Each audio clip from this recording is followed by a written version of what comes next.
Hydraa hype రాష్ట్ర ప్రభుత్వ నిర్ణయంపై సర్వత్రా హర్షం. సర్కార్ డెసిషన్పై మెజారిటీ ప్రజల సంతృప్తి. సోషల్ మీడియాలో సీఎంకు అభినందనలు.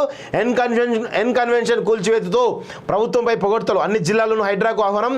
పర్యావరణ పరిరక్షణకు కృషి చేయాలని రిక్వెస్ట్లు. పర్మిషన్లు ఇచ్చిన ఆఫీసర్లపైన చర్యలు తీసుకోవాలని సూచన అంటూ కొన్ని చూస్తున్నాం. సో ఇక్కడ ఒక చర్చ అయిందంటే ఈ అక్రమ కట్టడ కూల్చివేతలతో పాటు ఎవరైతే అనుమతులు ఇచ్చిర్రో ఆ అనుమతులు ఇచ్చినటువంటి అధికారులపైన కూడా పెద్ద ఎత్తున కొరడా జులిపించాల్సిందిగా తెలంగాణ సమాజం కావచ్చు మొత్తం ప్రజలందరూ కూడా కోరుతూ ఉన్నారు, డిమాండ్ చేస్తూ ఉన్నారు. మరి రేవంత్ రెడ్డి గారు ఆ దిశగా చర్యలు తీసుకుంటారా లేదా తెలియాల్సిన అవసరం అయితే కనబడతా ఉంది.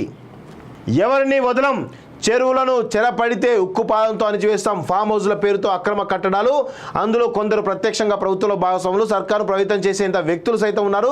వాటన్నిటిని పట్టించుకోను. ఒత్తిడులకు లొంగితే ప్రజాప్రతినిధిగా నేను ఫెయిల్. హైడ్రా ఏర్పాటు వెనుక భగవద్గీత స్ఫూర్తి. అందులో రాజకీయాలకు స్థానమే లేదు. భవిష్యత్ తరాలకు ప్రకృతి సంపదను అందిద్దాం.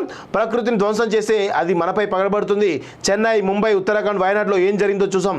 హరే కృష్ణ హెరిటేజ్ టవర్ శంకుస్థాపనలో సీఎం రేవంత్ రెడ్డి అంటూ ఒకరిని చూస్తా ఉన్నాం.